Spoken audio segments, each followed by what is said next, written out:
Bueno, agradecerles una vez más por estar aquí en el AI Deep Dive. Vamos a hablar con Sebastián Urbina, un invitado muy especial. Sebastián tiene una carrera importante en al menos tres sectores. Yo diría que en la parte académica, ¿qué podemos decir? Al menos tres maestrías. Ahorita Sebastián nos recuerda un poco porque en ingeniería financiera, maestrías en data science, en economics, en Montreal.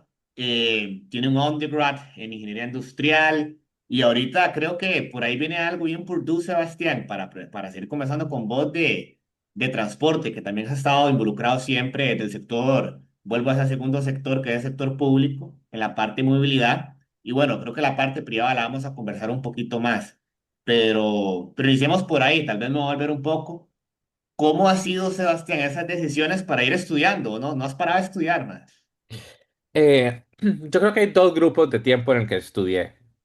Cuando tenía 18, entonces me fui, saqué dos bachilleres, economía e ingeniería industrial, y seguí con maestrías. Saqué una maestría en economía, una maestría en ingeniería industrial, que en realidad era un doctorado en ingeniería industrial que no terminé, que lo dejé a medio camino y me fui con la maestría. Entonces eso es, digamos, como el primer grupo, y eso fue como en mis 20, hasta como 24 creo que fue la última, 23. Después, por ahí, eso fue el 2006. No estudié nada hasta COVID, hasta el Ok. 2020 que me volví a meter a estudiar. Entonces ahí hay un gap de 14 años que no estaba estudiando y me metí de ahí.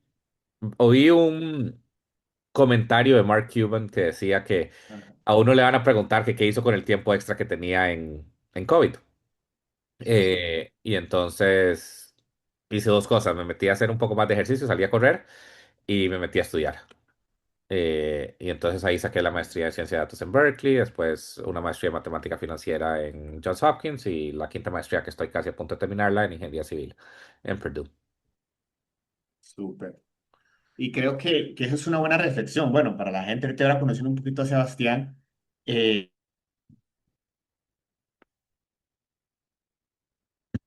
como ser conforme con lo que ya sabe. Pero yo quería preguntarte eso. Vos estuviste en la parte de Georgia Tech bastante tiempo liderando iniciativas de innovación. Sí, digamos, ya estamos hablando, digamos, de mi parte profesional. Yo dividiría mi parte profesional en tres grupos. El grupo más grande es el sector privado, y ahí podemos hablar un poquito de subgrupos.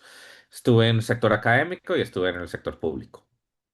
Sector académico, que es lo que está refiriendo en Georgia Tech, fue que se montó un centro de investigación aquí en Costa Rica, y yo fui el primer director y el director fundador del centro. Ya el centro se le acabó el financiamiento, ya no está, pero sí se hicieron, de ahí, era más enfocado, digamos, en aplicar los principios de innovación e ingeniería industrial a nivel industrial. Eso lo hice Súper. como por año y medio, casi 2 años. Sí. Y se puede decir, Sebastián, de que, bueno, después de esta maestría en Purdue, que bueno, yo estuve un tiempo allá haciendo, o sea, tengo un gran cariño por Purdue, es una gran universidad, que vas a seguir estudiando. O sea, mucha gente que nos escucha o gente que está ahí que a veces, y quiero que me ayudes a reflexionar sobre eso, que sacó incluso el bachillerato y la licenciatura y se quedaron ahí.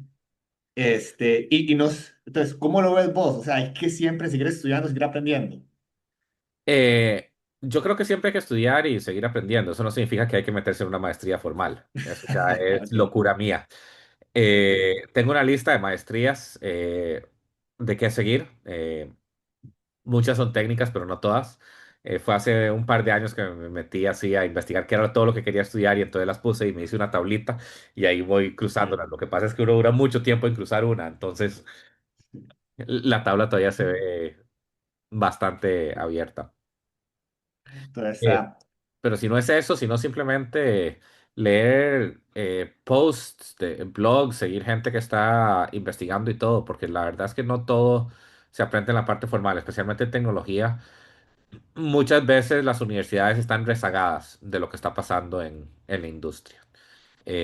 Podemos verlo, digamos, eh, en Data Science, los paquetes nuevos, la integración con LLMs, LangChain, etcétera, todo, AI agents, todo eso está ocurriendo en la industria. Todo eso se lee leyéndose los blog posts de Amazon, viendo. eh, artículos en Archive, etcétera, para que las maestrías lleguen a actualizarse, toma mucho tiempo. Lo que sí sirven es para dar las bases para entender qué es lo que está pasando. Sí, como esos principios fundamentales, first principles que la gente está llamando mucho y quería preguntarte eso también porque, bueno, usted también ha sido VP de compañía de tecnología y ahorita estás como Chief Innovation Officer y uno podría decir poder reclinar la silla. Uno tiene esa idea de que son puestos donde ya usted puede reclinar la silla y nada más dirigir y no involucrarse en los principios fundamentales del conocimiento. Pero vos crees que ha sido un ingrediente positivo el no reclinar la silla, sino que estar de frente al tema técnico para poder guiar a los equipos. Entonces, si vos no seguís programando, te rumbras y no entendés por qué las cosas no funcionan y simplemente te quedas en lo que estás haciendo. Eh, Muchas veces los equipos técnicos de ahí se pegan en ciertas cosas y es bueno poder entrar a tratar de tener la discusión de cómo hacer las cosas, ¿verdad? Es ser esa voz de apoyo, no simplemente tratar de liderar qué es lo que está haciendo, sino cuando no lo pueden hacer, discutir cómo es que se puede llegar a hacer mejor. Pero para poder tener ese nivel de discusiones, necesitas mantenerte técnico. No puedes simplemente llegar a decir, hey, necesito un modelo de clasificación y después simplemente esperar de que genere el modelo de clasificación y no saber si funciona o no funciona, cuál fue el modelo, si los assumptions que tuvieron fueron los correctos o no los correctos. Eh, Se te limita mucho la capacidad de empujar la innovación y el desarrollo tecnológico. Sí, no, súper bueno ese punto porque, bueno, ahora más que antes se está hablando mucho de que la mesa directiva tiene que tener ese conocimiento. Muchos de los CEOs, CIOs de el mundo tienen eso, que hablan el principio técnico y se pueden comunicar de frente a frente con los ingenieros. Y quería devolverme, Sebastián, a esa parte. Vos iniciaste, bueno, iniciaste con derecho, y luego hiciste un cambio a ingeniería industrial y a economía. ¿Puedes contarle un poquito a la gente el por qué ese cambio? ¿Cuál fue tu motivación? Bueno, yo de los 18 no sabía qué hacer. Eh, Tenía una dictotomía de si estudiar derecho o estudiar ingeniería. Empecé el primer semestre en derecho y después me logré tener la oportunidad de poder ir a estudiar afuera. Y entonces derecho no es pregrado, es posgrado. Y entonces me pasé a ingeniería a la hora de irme. Ok, y fue desde ese punto, porque en algún momento hemos hablado, bueno, vos llevaste varios cursos de investigación de operaciones, me imagino, proyectos. ¿Cuándo, no sé si en investigación de operaciones, cuál fue el primer curso que se empezó a hablar de inteligencia artificial? O sea, ¿cómo? Porque ahorita vamos, bueno, Sebastián es una de las voces, creo yo, en el país de inteligencia artificial que ha tenido mucha experiencia en CPG, en autos, en forecasting, en un montón de cosas. Pero ¿cuándo fue que usted empezó a escuchar ese término, tal vez en un curso o ya en un proyecto práctico? No, no, yo no escuché el término de nada en la universidad. Como les dije, yo Ok, estudié, digamos, de 2006, terminé la última maestría. En ese momento no se hablaba de inteligencia artificial al nivel. Es decir, era un concepto ahí que estaba esotérico. Yo me metí mucho, digamos, en la parte de lo que ahora es conocido como data science o lo que fuera. ok. Ha tenido diferentes números. Al puro principio le hablábamos supply chain science, digamos, por ahí del 2010, 2014, y era mucho investigación de operaciones. En realidad era simulación, optimización, estocástica, estadística, etcétera. Eh, Después ya se empezó a escuchar más el término de data science y de machine learning y las aplicaciones de machine learning. Entonces ahí empecé a aprender un poco, digamos, cosas que no había estudiado formalmente, tipo random forests. Eh, Aprendí R primero y después aprendí Python, porque no era algo que enseñaban cuando estaba estudiando. Entonces fue ahí autodidáctico. Estábamos, Sí. creo que mis primeros algoritmos de forecasting los estábamos haciendo en Excel, las pruebas, y después los pasamos a un Access Database backended en Java.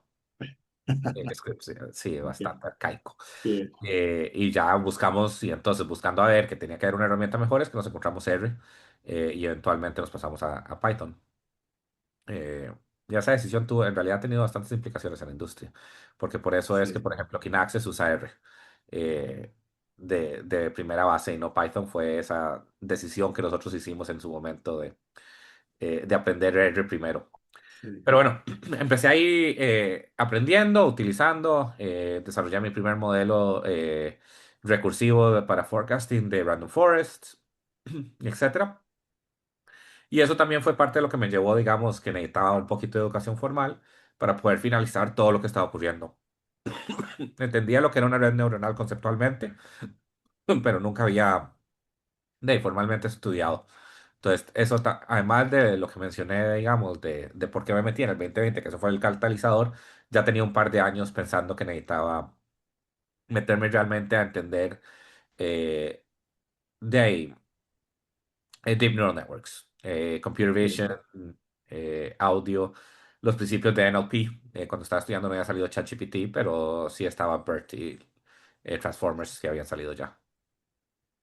De hecho, y eso es interesante, ojalá que la gente lo vea y uno también lo toma nota de eso, es que es un proceso, ¿verdad? Es un proceso que se vive para que el científico de datos, que yo creo que Sebastián, yo no sé si se comparte eso, al menos yo me he quedado todavía con ese nombre. Yo prefiero pensar que uno es un científico de datos porque los nombres van a cambiar mucho.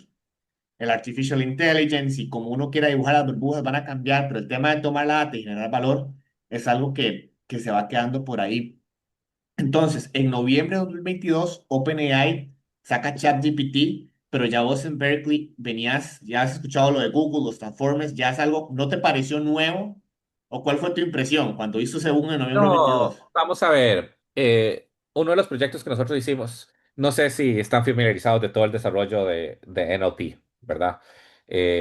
Cuando el Attention is all you need es el paper ese fundamental que salió de Google, que es lo que desarrolló muchísimo, digamos, la transformación con la parte de los transformers y era agregar una línea de persistencia cuando estás viendo la creación de las redes neuronales. De ahí había salido el concepto de BERT. Sí existía perdón, GPT-3. En realidad ChatGPT es un wrapper encima de GPT-4, cuando estábamos así, parte de los viéndolos. Y nosotros hacíamos chatbots. Entre lo que estábamos haciendo era llegar así a construir y hacer unos chatbots específicamente con estos modelos que eran open source. No eran realmente eficientes, honestamente. Es decir, contestaban todo y entonces uno hablaba de toda la parte de embedding, si veía cómo era que terminaba funcionando.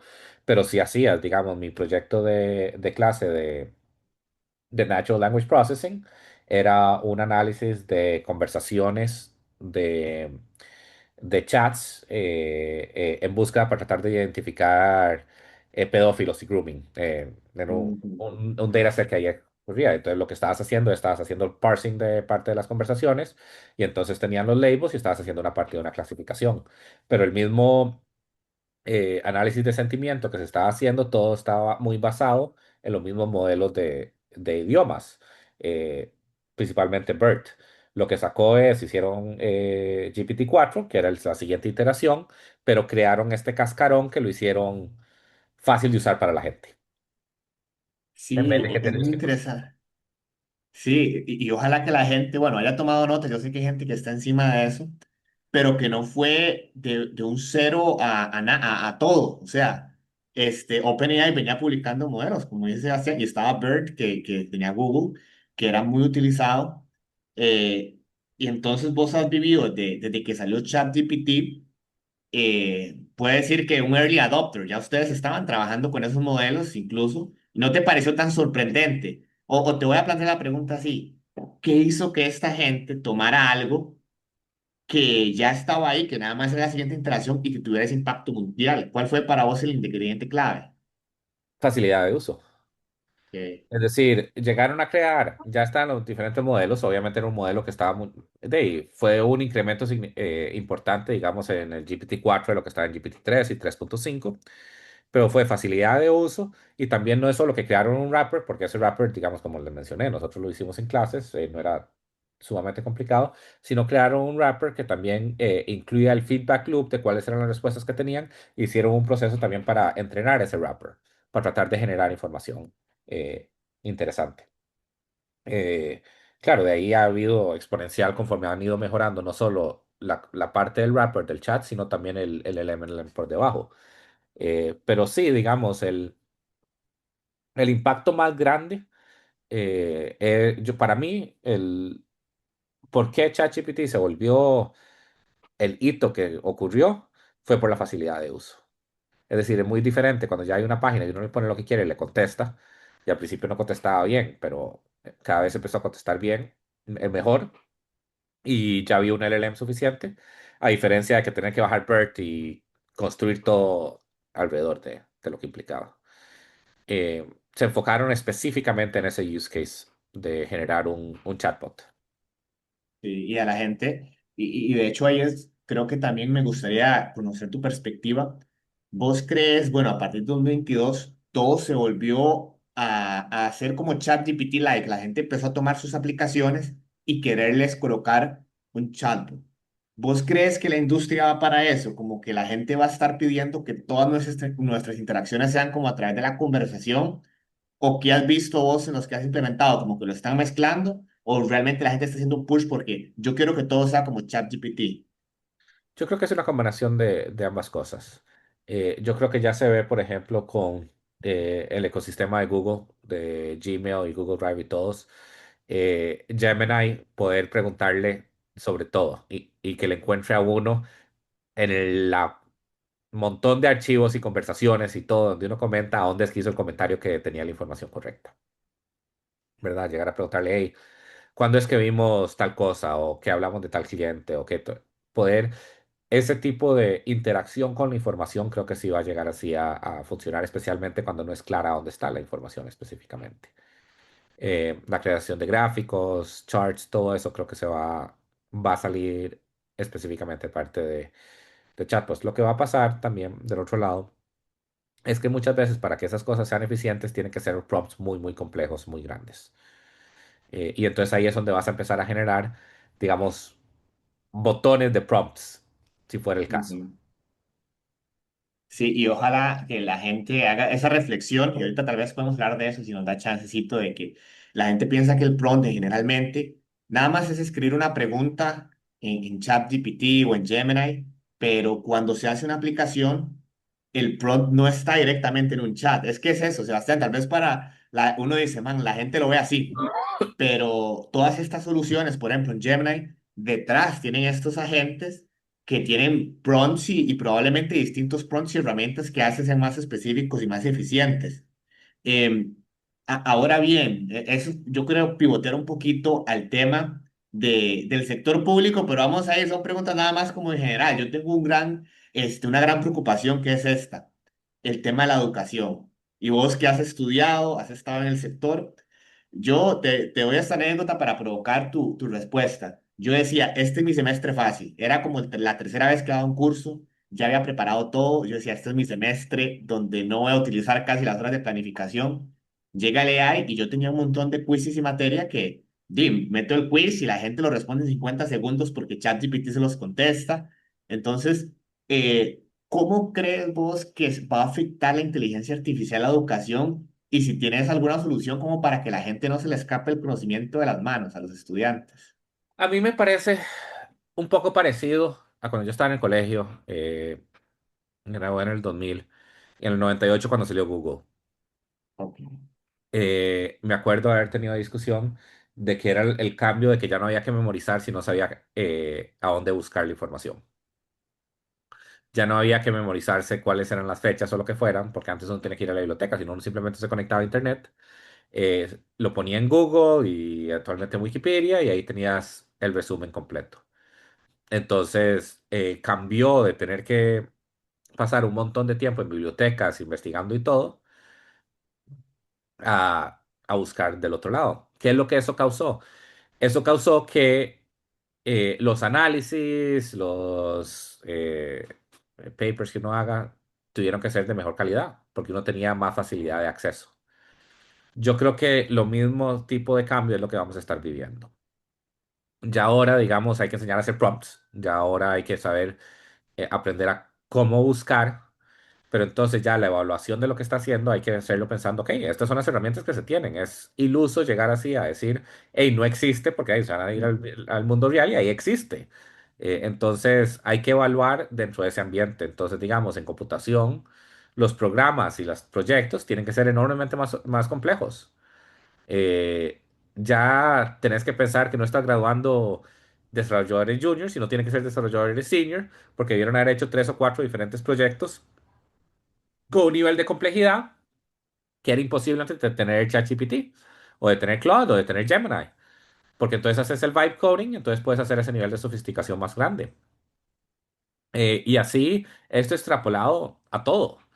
eh, el nivel de lo que uno está pidiendo tiene que ser muchísimo más. También me lo comentó cuando yo estaba en el doctorado, un profesor en su momento, que cuando él estaba estudiando, las tesis no le resolvían, porque no tenían el procesamiento de computación para poder llegar a resolverlas. Entonces él decía que era una época más sencilla para graduarse, porque para cuando yo Ujú. estaba estudiando, y esto es en los 2000, ya había que demostrar que funcionaba.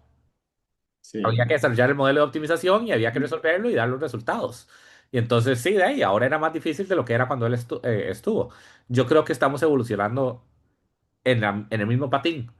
Eh, Hay que exigirle más a los estudiantes, bueno, exigirle diferente para tener un resultado más sofisticado. Porque ¿qué también es lo que está pasando? Vamos a matar un montón de los primeros trabajos de que eran antes, cuando llegaban así a entrar y y se entrenaban más en las empresas, que sabían con muy poco. Ahora tienen que saber graduarse sabiendo más, porque tienen todo este apalancamiento tecnológico para poder ser más productivos más rápidos. Súper. Y esa, bueno, qué visión más fresca. No, déjame decirte que yo le he dado un poquito de mente, pero no le había dado tanta mente el tema de correr la cinta, Sí, ¿verdad? Yo había pensado mucho en, bueno, y muchos de los profesores en, bueno, ahora cómo hacemos los exámenes de programa otra vez en papel, o cómo hacemos que el estudiante no acceda, es correr la cinta y que sea más complejo. Vas a utilizar AI, pero va a ser más complejo. sí, sí, aprenda más. Y ni siquiera es que aprenda más, aprenda lo que se necesita saber, ¿verdad? Sí. Es decir, si hablamos en computación, que es uno de los que está totalmente, ya y antes uno tenía que aprender a hacer machine code y programar en unos y ceros y toda la parte binaria. Rápidamente, cuando salieron los higher level languages como Java o C++, ya eso dejó de ser tan importante. Ya la gente no programaba en Fortran. Sí, se enseñan las bases y todo lo que quieras, pero cada vez más lo que le exigís a los estudiantes tiene que ser de mayor calidad. Y entonces eso vuelve al otro, es decir, es una destrucción creativa, como hablan de empleos. Sí, estamos destruyendo un montón de empleos de lo que se está haciendo, pero lo que necesitamos es que las universidades gradúen gente para los empleos que siguen, que es esa capacidad de hacer lo que no hacen eh, el AI, y es Ok. esa construcción de software más completos, de supervisión, etcétera. Y eso tiene que también influenciar a las universidades a enseñar a ese tipo de pensamiento y esas habilidades. No es ignorarlas y borrarlas. Sí, y de hecho pasaba que muchas empresas también, pivoteando esa parte del aprendizaje a las empresas y hablando del empleo, empezaron a bloquear todos, ChatGPT, Perplexity, Claude, y ahora pasa que se mete a Google uno y tiene el AI Mode. Y yo me pregunté, ¿será que van a bloquear Google? ¿Verdad? Porque ahora... Bueno, todo eso empieza por un miedo a la información, ¿verdad? Y eso es parte del caos que estamos llegando a tener. Creo que uno de esos ejemplos más grandes es la demanda que está metiendo Disney a Google por la utilización de su propiedad intelectual. Entonces, el uso del entrenamiento de los LLMs es un tema que no está totalmente resuelto. Vamos a ver qué termina. Y sí, muchas de las compañías empezaron a tener miedo. Pero ya también tenés opciones. Puedes tener algo como DeepSeek, donde bajas vos los weights y lo puedes deploy en tu propio nube o tu propio o private cloud, depende como la estructura que quieras. Y así va a ocurrir. También están Llamas. No estás limitado a tener que utilizar esos. Lo que pasa es que cada vez más van a estar más integrados. Pero va a pasar exactamente lo mismo que pasó, por ejemplo, en celulares. Al principio las compañías no permitían usar iPhone porque iPhone no era seguro para las comunicaciones corporativas. Y por eso es que BlackBerry sobrevivió por bastante tiempo. Hasta que eventualmente desarrollaron las soluciones para poder tener segregación dentro del teléfono con qué es lo corporativo y qué es lo personal y poder llegar a utilizarlo. Y entonces ya tenía la seguridad necesaria para que las compañías lo puedan usar. Las fuerzas de mercado lo van a obligar a que ocurra.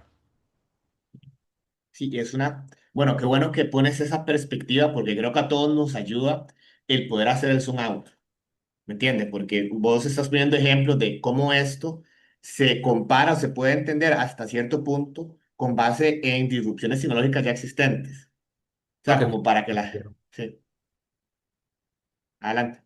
No, no, sí que ocurrieron. Es que mucho, no es que ha ocurrido lo mismo, pero han ocurrido momentos que tienen similitudes. Sí, y que nos ayudan a nosotros a poder interpretar un poco mejor lo que está pasando. Entonces, ahora, y vuelvo a nuestro país, yo hablaba hace poco también con otro invitado, decíamos, ¿qué oportunidades tiene Costa Rica? Bueno, vos has estado en distintos movimientos que bueno, yo siempre he dicho, Sebastián es un buen elemento porque habla de tecnología. Y de hecho, uno que está en ese mundillo, a uno siempre le ha faltado el tema de que en el país se hable de cómo la tecnología puede ser un potenciador de nuestra innovación, más ahora que no se necesita mucho para desarrollar, sino se necesita creatividad. ¿Qué ves? ¿Qué oportunidades tiene el país? Vos estuviste con Georgia Tech en su momento con el tema de ingeniería industrial. Mae, ¿qué podría hacer el país ahora para aprovechar esta avalancha y que seamos pioneros? Liberar la mayor cantidad de datos posibles. Ya estamos un poquito tarde, pero igual yo trataría de liderar absolutamente todo. Creo que el espacio más interesante que tenemos es en salud, porque la mayoría de la gente no tiene un sistema como EDUS a nivel nacional que pueda saber todo el tema. Entonces yo creo que ahí hay que tener todo lo de privacidad de datos y que no sea identificable, etcétera. Pero yo creo que ahí hay una enorme cantidad de información que podría permitir el desarrollo, si eso fuera público, por lo menos de fácil acceso, de generar una enorme cantidad de startups y de análisis que podrían llegar a tener un impacto grande. Desde análisis de radios X, predictivos, no sé, pero eso se lo dejo a los que quieran llegar a meterse, digamos, a hacerlo. Pero si nosotros tenemos eso, ya dejamos de tener que enseñar cosas con datos de otros países y podemos empezar a enseñar cosas con los datos nacionales para tratar de llegar a buscar conclusiones nacionales que eventualmente pueden desarrollarse a empresas y emprendimientos nacionales con implicaciones mundiales. Súper. Y bueno, ahí la gente que nos da una respuesta muy concreta. Eso me gustó también. O sea, sí, hablan, porque ahorita hay mucho Open Data. Y bueno, me vino Sebastián, nosotros que andamos ahí buscando Open Data. El tema es que a veces la iniciativa muere. Nos ha pasado, Sebastián, de que nos metemos en una página y de algún poder de la República y vemos la data y nos encanta, pero vemos que quedó hasta noviembre del año pasado. Entonces, yo no sé si eso tiene que meterse como en el ADN de cómo nuestro gobierno se vuelve más digital para que no muera. Sí, es que nosotros no tenemos un gobierno, no tenemos a nadie en el gobierno pensando de gobierno digital. Si pudiera hacer una varita mágica así de reestructuración, eh, el MISIT no hace lo que uno cree que hace, porque uno piensa el MISIT y el Ministerio de Ciencia y Tecnología, y eso debería estar ahí gobierno digital, pero no hay. Lo que hacen es política pública de tecnología, no hacen política de gobierno digital para el gobierno. Yo creo que debería reestructurarse, debería haber mínimo un viceministro, ya sea en el MISIT o Mideplan, probablemente más en Mideplan, que funcione como el SAR tecnológico de, del Estado, en el que empieza a llegar a tirar las pautas, definición, integración, etcétera, digamos, como que funcione como un CTO del Estado Sí, y la estrategia tecnológica. Y hablo de parte más en Mideplan que en MISIT, porque Mideplan es el responsable, digamos, de la planificación del gobierno. ok, Entonces, yo haría ese tipo de reestructuración, le daría ese nivel de fuerza, pero claro, para darle fuerza hay que darle presupuesto y entonces diría que toda inversión de tecnológica tiene que tener la aprobación de mi plan antes de poder llegar así a ejecutarse. Entonces, por lo menos llegar. Y le tenés ahí un grupo de project managers que trabajan con los diferentes ministerios para poder enca- asegurarse, project managers, esos, arquitectos, la correcta implementación que sea acorde con una planificación tecnológica de largo plazo, incluyendo datos abiertos, sostenibilidad, estandarización de páginas, interconectividad de sistemas, etcétera, etcétera, etcétera, etcétera. Yo creo que datos es solo un componente de, digamos, eh, el accionar que tendría. sí. No, a mí me gusta mucho eso porque yo lo apunto mentalmente el tema de sea, abramos los datos hay datos que están abiertos, pero tienen que estar actualizados y accesibles de forma programática. Yo sé que hay gente que nos escucha que es más técnica, pero cuando uno llega a un sitio, y de hecho que uno ha buscado datos en otros países y uno dice, tienen un API, y uno Sí, dice, claro. wow, nuestro país tendría que estar ahí. Bueno, yo creo que US tiene la data muy abierta, en Estados Unidos la data está muy abierta, y eso qué pasa, que los startups se meten a esa data, generan conocimiento que contribuye con el desarrollo del país, pero también genera empleo, porque es una startup que genera Sí, sí, empleo. claro. Para mí la responsabilidad, y esto lo he hablado desde hace años, es que el Estado tiene que tener la responsabilidad de construir los building blocks más bases, que principalmente es acceso a datos, para que la empresa privada pueda dejar a desarrollar las soluciones de mercado. Pero si Ok, el Estado no construye esos building blocks, nunca se construye nada más. Que también ha sido mucho el éxito de Estados. Esto es, digamos, muy análogo a la inversión del Estado en ciencia básica. Y que el éxito en Estados Unidos con todo el sistema universitario y el financiamiento que da el Estado a esa ciencia básica. De esa ciencia básica ha salido todo el nivel de tecnología por encima. Es muy parecido, digamos, al desarrollo, digamos, de soluciones de inteligencia artificial o de datos. Necesitas que el Estado invierta en ese layer de información básica para que después se pueda dejar a desarrollar soluciones eh, de- eficientes o de mercado. y, y qué has, bueno, ahorita estás, para brincar un poco en la actualidad, estás como CIO en una compañía que, bueno, yo diría, o nos puedes contar un poquito más, que mezcla AI con supply chain y crea soluciones. Sí, estamos enfocados, digamos, en forecasting y en demand planning particularmente. Ok. Entonces, en la parte de forecasting, ahí tenemos toda la parte de desarrollo, digamos, de machine learning, estadísticas, etcétera, digamos, en consolidar modelos. Pero tenemos la parte de interacción y de procesos, pero también la parte de agent development.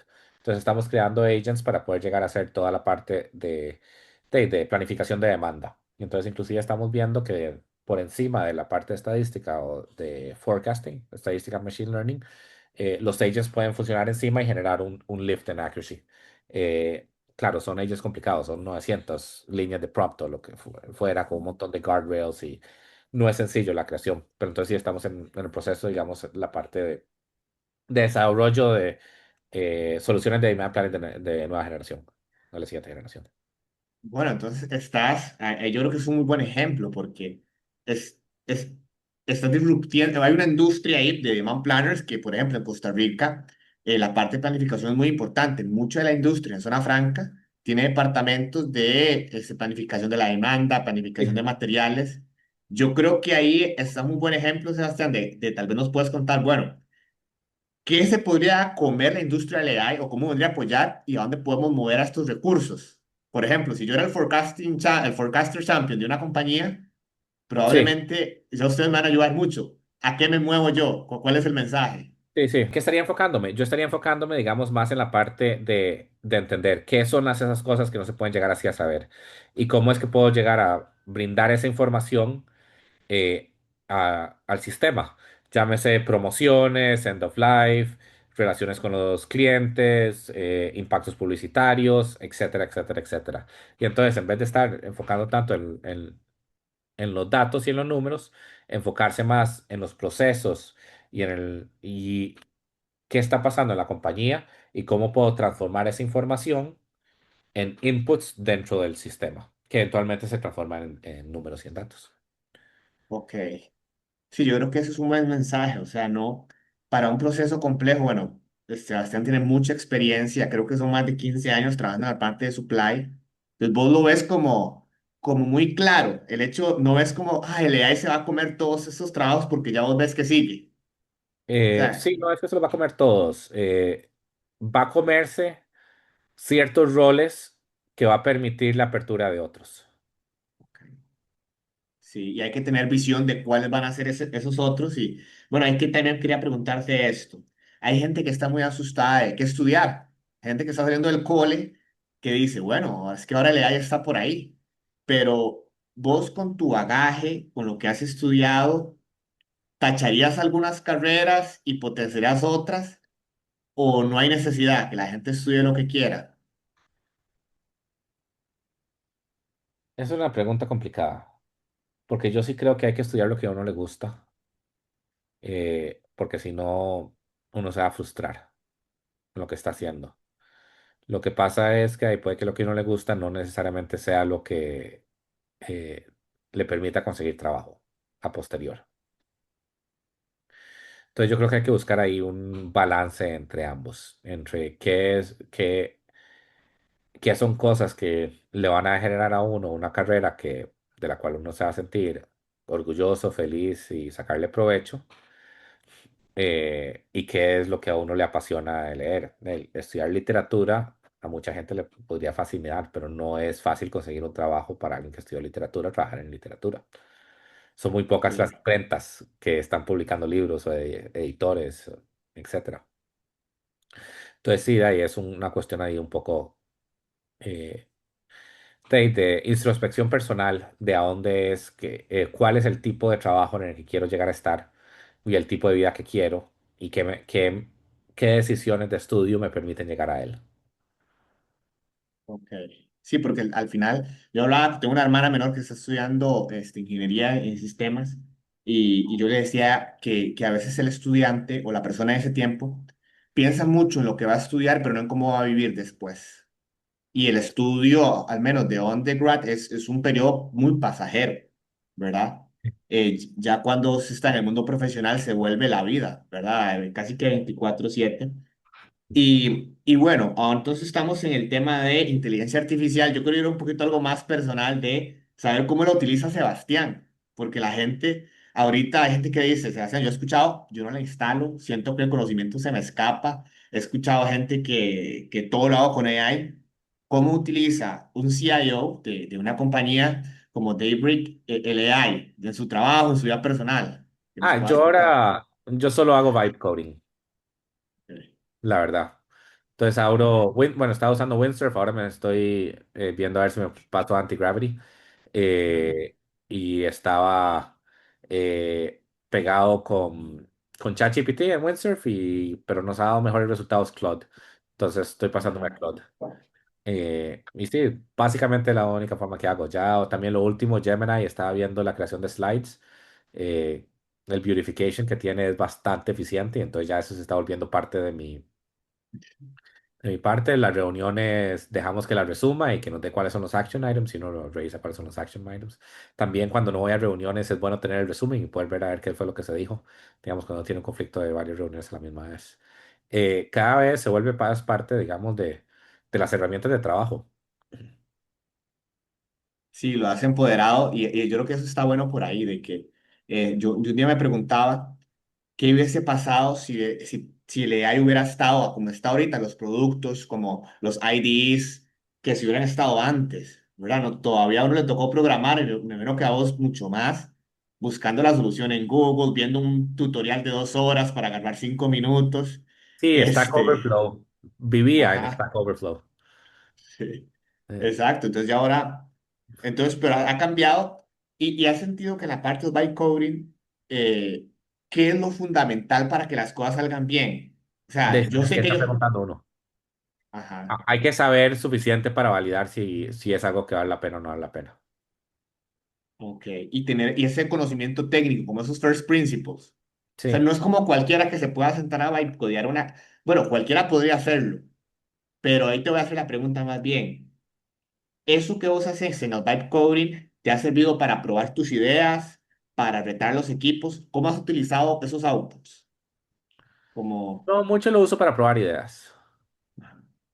Y desarrollar scripts y hacer parte del análisis. Digamos, ya si tengo que hacer un gráfico complejo, de ahí toma tiempo hacerlo en ggplot, ¿verdad? Que uno está llegando a hacer y después ajá, todas las diferentes. sí, Entonces simplemente lo escribo y me lo da completo y le pone el título, los todo. gráficos, la leyenda, todo el montón de cosas así que podría llegar a meterme. O si estoy haciendo un mapa con Tmap, la misma cosa también.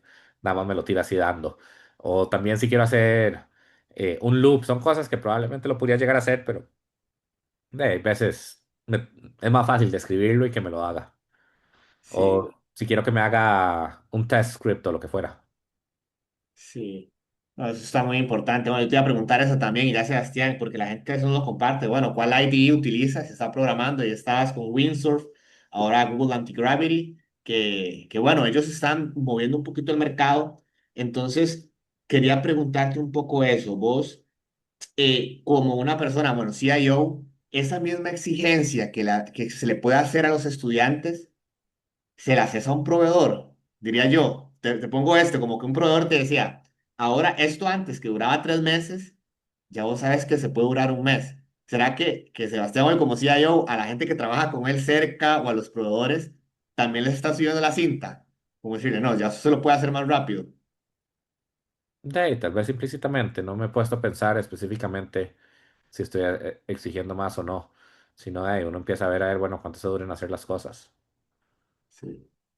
Sí, pero es un reto muy, muy interesante. Yo me he puesto a pensar también, como usted dice, el tema, bueno, Sebastián tiene todo ese background en ciencia de datos. Hace poco yo me puse a hacer un análisis, a hacer unos gráficos y conecté a Cloud y empecé a hacer análisis y dije, wow, si esto hubiera estado hace 5 años, mis análisis hubieran sido muchísimo mejores porque hubiera hecho los gráficos más rápidos y me hubiera enfocado en otras cosas, tal vez en hipótesis más complejas, Sí. ¿verdad? Pero sin duda alguna es un reto. Eh, entonces, hemos abarcado la parte, un poquito del público, ahí tiramos un poquito de cómo has estado en la función pública y quisiera, ahora que estamos de cara bueno, esto va a quedar ahí, de cara a unas elecciones, ¿cuáles serían como unas tres cositas, Sebastián, que el país debería potenciar? Vos hablaste de datos abiertos, pero me gustaría un poquito más, o sea, nosotros tenemos esa crisis en educación que la gente habla. Entonces, ¿qué debería hacer hoy desde la escuela o desde el kinder para que esto no nos agarre a nosotros desprevenidos? Eh, Tener docentes evaluados y de calidad.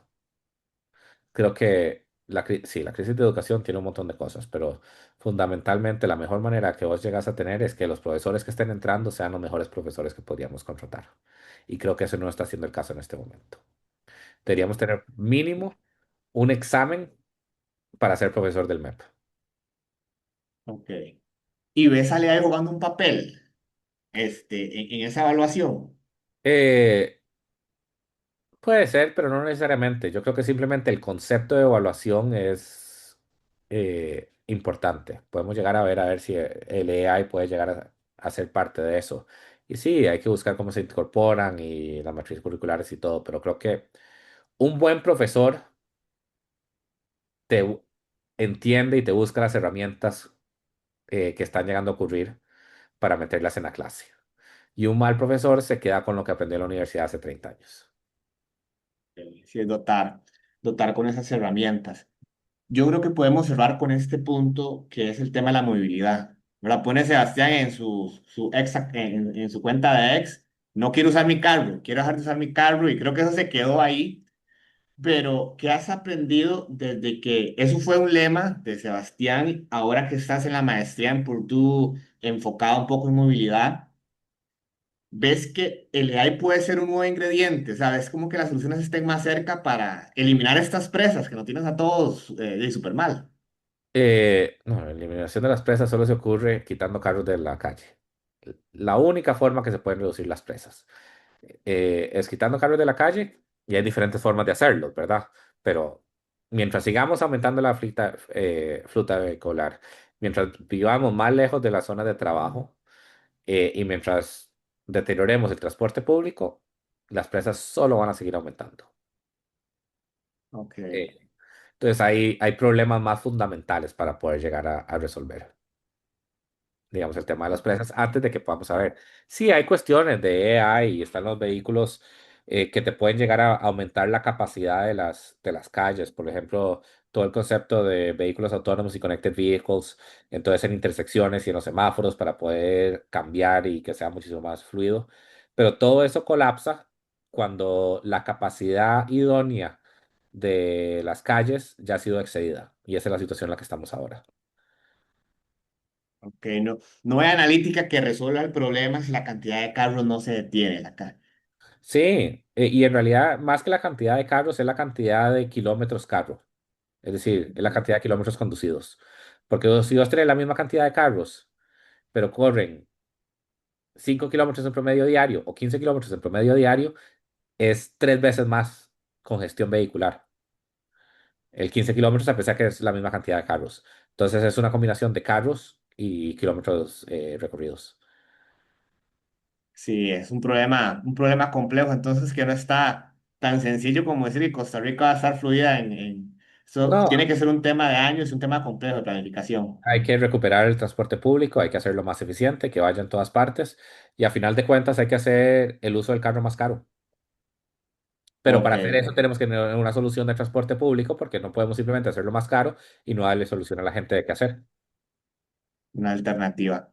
Buenísimo. Bueno, yo quiero darte un espacio tal vez para que vos cerres. Yo siempre pido este mensaje para, puede ser en este caso, para el profesional que está un poco asustado, Sebastián, sacó su licenciatura y dice, wow, yo escucho toda esta gente que tengo que adaptarme, que tengo que transformarme porque el AI puede llegar a incomodar mi trabajo.